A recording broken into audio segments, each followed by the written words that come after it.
get the split home against the Toronto Blue Jays, and you can live with that. Like I said going into the series, getting 3-4 would have been awesome, but splitting against a really good team like Toronto, that's just fine. And the key now is to take advantage of advantageous matchups, something the Yankees did not do last year.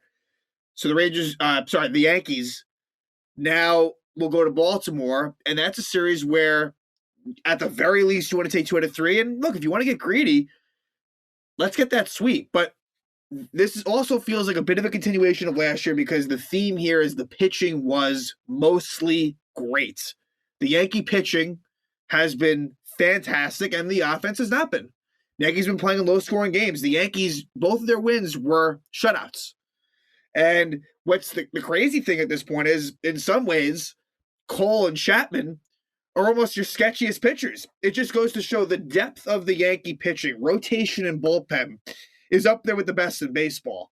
The amount of arms that they're able to throw at you is really ridiculous. And so that was the reason why the Yankees won both of the 2 games in the series, was because of that excellent pitching against a really dangerous Toronto Blue Jay lineup. And I give Matt Blake credit as well. We're very quick to, whether it was Marcus Timms or maybe now with Dylan Lawson, point blame at hitting coaches, whatever. Matt Blake, if we're going to do that, the pitching coach, Matt Blake, deserves a lot of credit. So in terms of the lineups, everyone is still healthy, which is a good thing, but it's leading to players sitting every so often. And so just to get right into that, in the first game, this was 2 guys that sat. So Marlon Gonzalez was in for Connor Falefa. And as well, Josh Donaldson was out of the lineup. So Josh Donaldson was out game 1.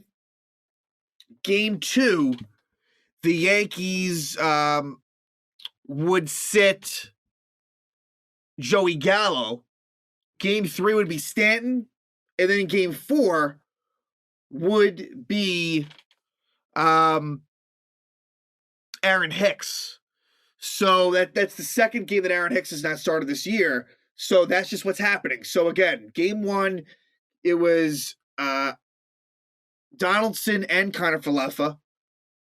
Game 2, Gallo. Game 3, Stanton. Game 4, Aaron Hicks. So game 1, look, Jameson Taillon pitched well. Taillon makes really one mistake to George Springer. George Springer, the catalysts in their wins, George Springer in game 1, and to a much larger degree, Vladimir Guerrero in game 3 of this series. And really, Santiago Espinal was the key. Santiago Espinal goes 3 for 3 in game 1, the number 9 hitter. So that was problematic, where George Springer really gets the job done. But Taillon goes 5 innings, 5 hits, 2 earned runs, no walks, 6 strikeouts. Pretty good. And Michael King will definitely – Michael King, the fact that I haven't brought him up yet is wrong. But Michael King, he would throw 45 pitches in game 1, go 2 2/3, and gives up a run. George Springer would get an RBI double to give the Blue Jays a 3-0 lead. And then Marinaccio comes in and pitches a scoreless 1 1/3 baseball. And for the Blue Jays, Alek Manoah was very good. Only gave up 1 hit in 6 innings against the Yanks. That's unacceptable. The Yankees had a couple. Let's just talk about a couple of innings where the Yankees had a chance. DJ LeMahieu leads off with no Donaldson. I'm starting to think in general, Donaldson has been struggling at the plate. I'm wondering how long he stays at leadoff. Don't be shocked. Maybe not yet, but in the near future if they switch that. But in this one, there was only really a couple of innings where the Yankees had a chance to get something going. And it was the 3rd inning was one of them. The 3rd inning, you get a 1-out walk by Marlon Gonzalez. I would not mind seeing Marlon Gonzalez get more action. I think that will happen at some point, but it's tough because as it is, you're already sitting 1 regular under normal circumstances. So we'll see. Gonzalez gets that walk. Manoah lost control a bit. Rizzo walks with 2 outs, and then Judge. So you have bases loaded for Giancarlo Stanton, and he hits a broken bat ground ball in the shortstop hole, and Bo Bichette makes a really nice play. Blue Jays defense, I thought, was really good for the most part. for the most part. The last game, a little bit shaky, and the positioning was crazy. The positioning, they were in the right spot routinely. So, and this is when the Yankees were down 2-0 at this point, as Springer had already hit a 2-run homer. And then the other inning I want to go to is the 7th, where it would be Trevor Richards coming on for Manoah, Gleyber Torres singles, and Hicks walks.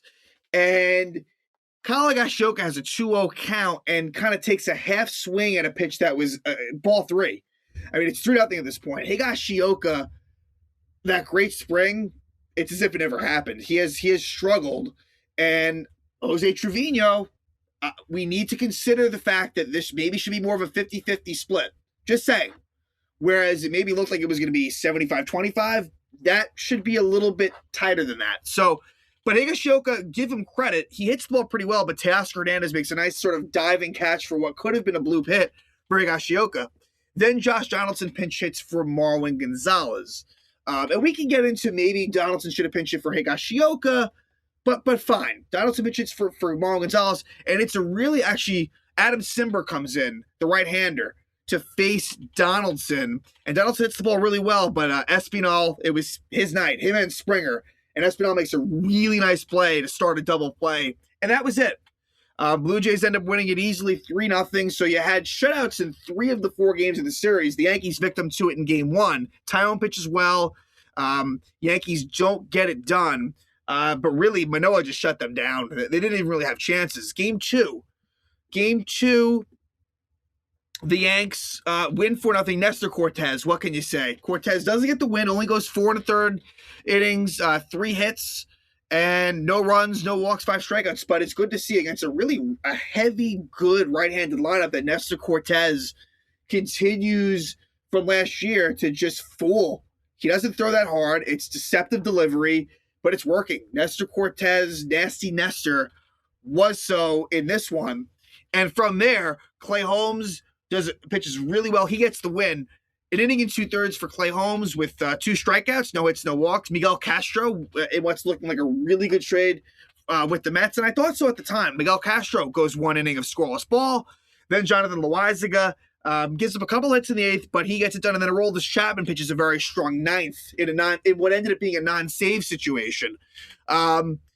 In this one, Donaldson returns to the lineup. Joey Gallo, I should say, Joey Gallo in game 1 was actually one of their best. He was 2 for 3 with a walk, but he did sit against the lefty Kikuchi. And so I wasn't shocked by that, but you could have kept the hot hand thing going. They didn't.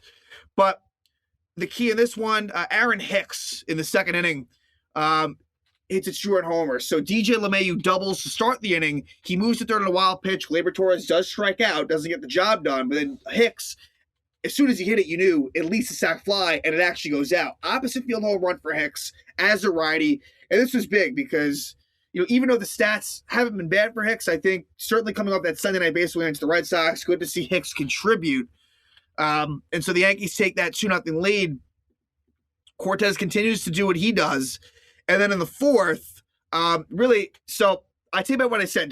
Toronto, in the games they lost, the defense was a little suspect, as you get a couple of 1-out singles by LeMahieu and Torres, and then Tyler Heineman, the catcher, while Aaron Hicks is up, tries to pick Torres off first. He throws it into the outfield. LeMahieu scores from second, and the Yanks take a 3-0 lead.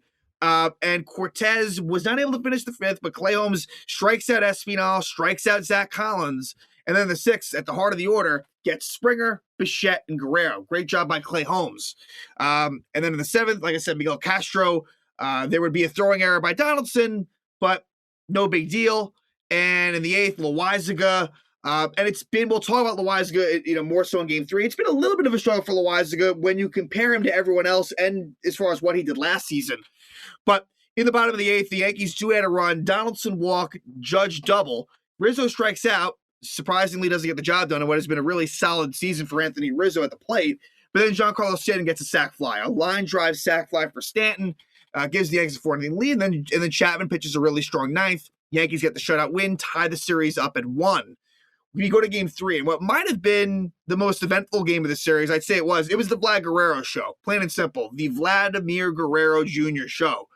And Giancarlo Stanton was not in the lineup. And that's a little bit disappointing considering that, this is a key opponent in the Toronto Blue Jays. You want to sit him versus the Baltimore Orioles, that's one thing. But you sit him against the Blue Jays, not great. And he does play a role in this game. We'll talk about that. But Garrett Cole, it was a step in the right direction. It really was. A couple of home runs to Vlad Guerrero, and it's unfortunate. In the first inning, Guerrero hits a shot to center field, and Aaron Hicks almost makes the catch, but it goes off his glove and out. It was a home run. It did not go at the top of the wall. It went beyond that. It was the right call that it was a home run. Unfortunate, it hurt. And Hicks with a good try. I wish he could have come out with it. He didn't. And so it's 1-0 Blue Jays. And then in the third, Guerrero hits a 2-run homer. Guerrero just really, it wasn't even a bad pitch by Cole. The first inning one was a bad pitch. This one wasn't. And so a 2-run shot by Guerrero. It's 3-0. And this is after Aaron Hicks on an infield single spikes accidentally Guerrero on the right hand, and he had to be sort of taped up. He was bleeding, but just an amazing night. The ironic thing is Guerrero in the other 3 games completely shut down. That's the funny thing. You look at his numbers overall in the 4 games, he was great based on that one night alone. He did nothing the other 3 games. But Jose Barrios was on the mound for the Blue Jays, and eventually he gets touched up. Cole kind of settles in, and in the bottom of the 5th, it is with 1 out, Anthony Rizzo homers, and then next pitch, Aaron Judge makes it 3-2.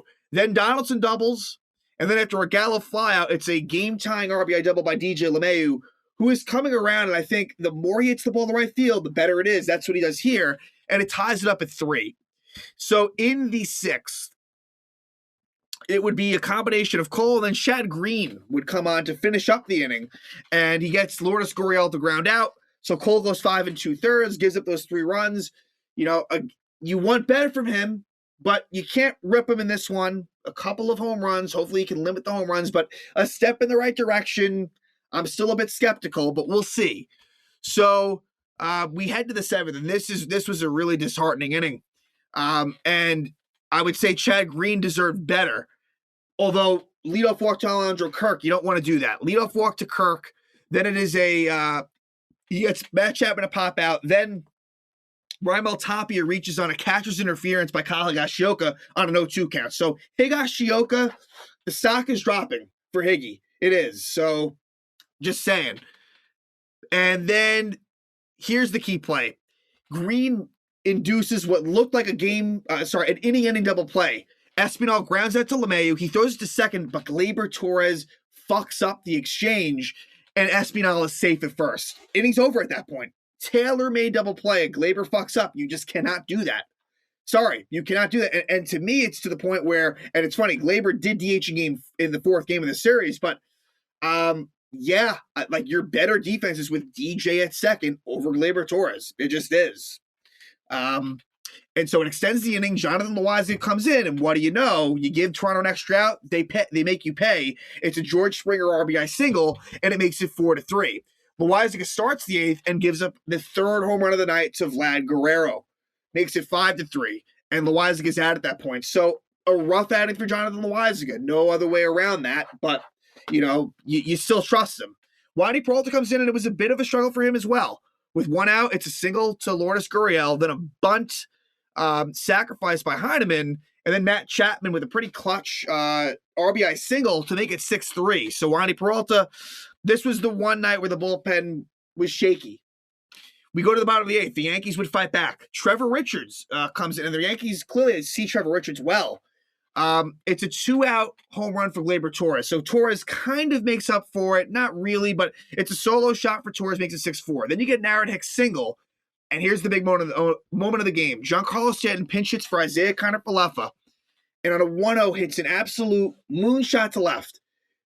John Sterling got fooled, but that's the conversation for another day. And the camera work was awful. I thought this was a 2-run home run, but it dies at the warning track. Stanton gave it a good shot, but it didn't tie it up. The 9th inning, J.P. Sears makes his major league debut. Looked really good. 1-2-3 inning, got a strikeout. And then in the 9th, a little bit of drama.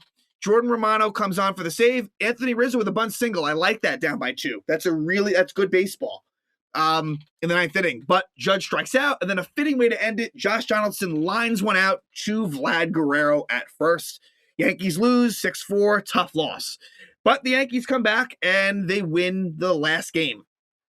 And in this one, it was kind of the offensive stars were the old Texas guys, Isaiah Kiner-Falefa and Jose Trevino in the 8-9 spots. So where the Yankees have been getting no production for the last two spots in the order, they do in this game, and they were the catalysts offensively. But really the story was the pitching. Luis Severino was fantastic. Really was unbelievably good. 5 innings, 2 hits, 2 walks, 6 strikeouts. I mean, just looked that is something to be really happy about as a Yankee fan, that Severino healthy and looking really strong. So, yeah, Severino, Licky with a really strong inning. Miguel Castro comes in. He looks mostly good. Clay Holmes as well. Chad Green. Chapman was awful. And then Michael King is the hero again, as he was on opening day. So, in this one, Severino really does well. In the bottom of the third, it would be with 1 out, a Kiner-Falefa single. That kind of hit his bat twice. It was really weird, but it's a single. And then there's a balk on Kevin Gausman, the Blue Jay pitcher, who pitched really well. Gausman shut down the Yankees for the most part, but Jose Trevino does a nice job of just putting the bat on the ball, and he dunks it in there for an RBI single, and that makes it 1-0 right there. And then in the 5th, it's the same crew. 2 outs, it's a double for Isaiah Kiner-Falefa. Good hustle. And then Jose Trevino is able to get an RBI single. And then he stole second after that. So the Yankees 2-0 thanks to that combination again. In the 6th, Licky does the job. In the 7th, it would be Miguel Castro with 2 outs. He almost gets the 1-2-3 inning, but he hits George Springer. That's the thing with Castro. He can be a bit erratic with his control. Clay Holmes comes in, gets Bichette to ground out. And then he strikes out Vlad Guerrero, and then Lourdes Gurriel singles, and they take him out. I didn't agree with this at the time. I would have left Clay Holmes in. Chad Green comes on, gives up a rip single to right on top of him. I'm thinking, oh no, this could be a problem. But then Alejandro Kirk rounds a double play, so it works out. Then in the 8th, the Yankees get a pretty key insurance run. This game was very similar to Game 2. It really was. Aaron Judge leadoff double. Then a little bit of small ball. Anthony Rizzo ground out, gets him over, and then Giancarlo Stanton with an RBI ground out. And the Yankees take a 3-0 lead. Then in the 9th inning, Aroldis Chapman just did not have it at all. Did not have it. He looked good in his earlier appearances this season. You just can't have this type of shit. He's your closer. You cannot have this happen. And it happens way too often. With Chapman, he walks Biggio, Espinal, and Matt Chapman. But give Boone and co credit, because Michael King, they took him out. Chapman is out of the game, and Michael King gets the job done again. He strikes out George Springer looking, and then Bo Bichette, when he hit it, I wasn't sure if it was going to be a base hit, but he lines it, a soft liner, to DJ LeMahieu, catches it, and he doubles off Matt Chapman at first, and the Yankees win it 3-0 in dramatic style. Michael King, just another one of those arms in the pen. It is insane. It's an embarrassment of riches. And so the Yankees are able to get the split, and now they head to Baltimore. And like I said, winning the series that goes without saying, and hopefully you can get the sweep. That's how you get stuff done in terms of winning a division. Look at Tampa. Tampa owned Baltimore. They went like 18-1 against them last year, whereas the Yankees went, if memory serves, maybe 11-8. Like something in that range, something that's completely unacceptable.